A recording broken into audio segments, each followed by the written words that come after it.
Comment réduire les émissions de gaz à effet de serre des navires sans les rendre moins sûrs? Les équipes de ce chantier naval en Croatie aident les scientifiques à trouver des solutions.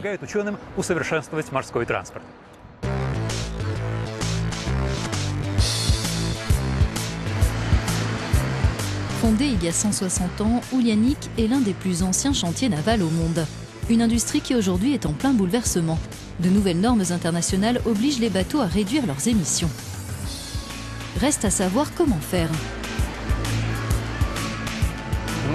Le plus simple, c'est de réduire la puissance du bateau.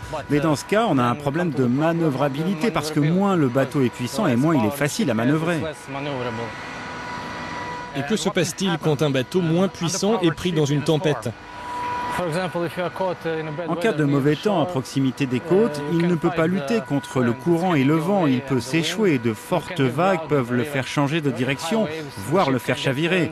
Il y a un gros risque de perdre des vies humaines.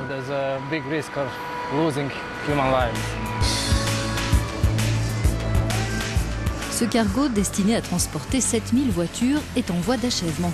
Ses concepteurs ont transmis ces caractéristiques à des scientifiques qui, dans le cadre d'un projet européen baptisé Chopera, cherchent comment rendre les navires plus respectueux de l'environnement sans les mettre en danger en amputant leur puissance de propulsion. On peut augmenter le rendement du moteur en réduisant le poids du bateau grâce à l'installation de matériel innovant, par exemple. On peut aussi placer des systèmes de propulsion spéciaux devant l'hélice pour optimiser l'afflux d'eau à l'intérieur. Et comme ça, on peut aussi réduire les rejets de CO2.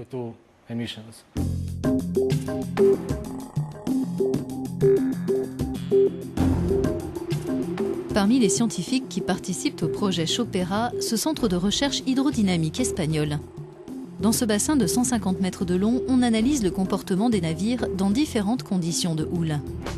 On peut déterminer si les passagers vont avoir le mal de mer, si la structure est assez rigide pour résister aux vagues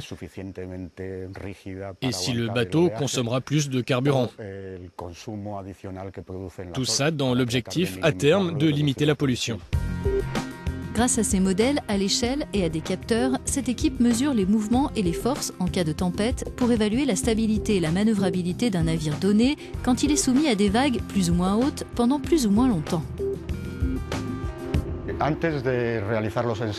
Avant de procéder au test, on programme les mouvements des volets en utilisant un logiciel spécifique.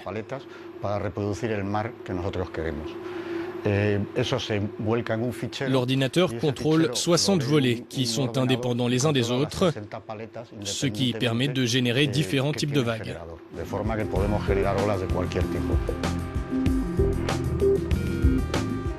L'étape suivante, c'est de transposer ces données recueillies sur des maquettes aux navires de taille réelle.